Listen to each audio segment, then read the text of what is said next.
ಇರಿ. ಇದಪ್ಪ ಮಾತು ಅಂದ್ರೆ. ಸೂರ್ಯವಂಶದ ಬಗ್ಗೆ ಇವರು ಕೊಡ್ತಾ ಇರೋ ಗೌರವ ನೋಡಿದ್ರೆ ನನ್ನ ಕಣ್ಣು ತುಂಬಿ ಬರುತ್ತೆ. ರಘುವರವ್ರೆ, ನೀವೀಗ ನಮ್ಮ ಊರಿನವರೇ ಆಗ್ಬಿಟ್ರಿ. ಏನಂತೀರಾ ಮಹದೇವಪ್ಪನವರೇ? ಕೆಂಚಪ್ಪನವರೇ, ಒಂದು ಕಾರ್ಯಕ್ರಮ, ಒಂದು ಚಿಕ್ಕ ಭಾಷಣದಿಂದ ಯಾರೂ ಜನಗಳಿಗೆ ಹತ್ರ ಆಗ್ಬಿಡೋದಿಲ್ಲ. ಅವರ ನಡತೆ, ಗುಣ, ಜನರಿಗೆ ಮಾಡೋ ಸೇವೆಯಿಂದ ಜನಗಳಿಗೆ ಹತ್ರ ಆಗ್ತಾರೆ. ಇವ್ರ ನಿಯತ್ತು ಮುಂದೇನು ಹೀಗೆ ಇದ್ರೆ ಆಗ ನಾವು ಅವ್ರನ್ನ ನಮ್ಮವರು ಅನ್ಕೋಬಹುದು.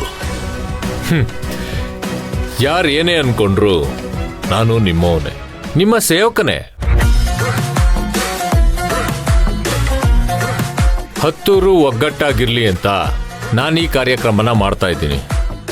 ಕೆಲವರಿಗೆ ಇದು ಪ್ರದರ್ಶನ ಅನಿಸ್ಬೋದು, ಇನ್ ಕೆಲವರಿಗೆ ಇದು ರಾಜಕೀಯ ಗಿಮಿಕ್ ಅನಿಸ್ಬೋದು. ಆದ್ರೆ ಇದು ನನಗೆ ಭಕ್ತಿಯ ಸಂಕೇತ.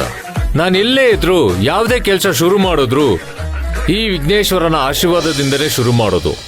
ನಾನಿವತ್ತು ಇಲ್ಲಿರೋದು ಈ ಗಣೇಶನ ಆಶೀರ್ವಾದಕ್ಕೋಸ್ಕರ, ನಿಮ್ಮೆಲ್ಲರೂ ಪ್ರೀತಿಗೋಸ್ಕರ. ಆಹಾ, ಕಡ್ಡಿ ತುಂಡಾದಂಗೆ ಮನಸ್ಸಿನ ಮಾತು ಹೇಳಿಬಿಟ್ರಿ ರಘುವೀರ್ ಸಾಹೇಬ್ರೆ. ನಿಮ್ಮಂತ ನೇರ ಹೃದಯವಂತಿಕೆ ಇರೋರು ಬಹಳ ಅಪರೂಪ. ಒಬ್ಬ ಮನುಷ್ಯನನ್ನ ಕಂಡ್ರೆ ಇಷ್ಟಪಡೋರು ಇರ್ತಾರೆ, ಆಗದೆ ಇರೋರು ಇರ್ತಾರೆ.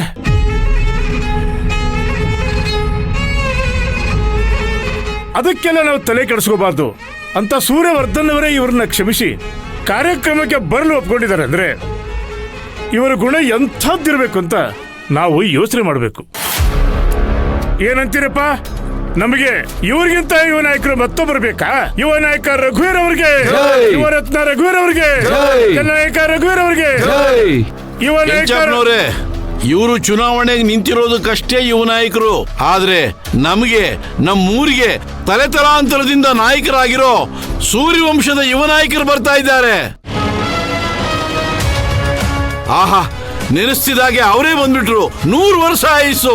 ಸತ್ಯಸಂಧ ಸೂರ್ಯವರ್ಧನ್ ಅವರಿಗೆ, ಸೂರ್ಯವಂಶದ ಯುವ ಕೇಸರಿ ಸೂರ್ಯವರ್ಧನ್ ಅವರಿಗೆ, ನೀತಿವಂತ ಸೂರ್ಯವರ್ಧನ್ ಅವರಿಗೆ.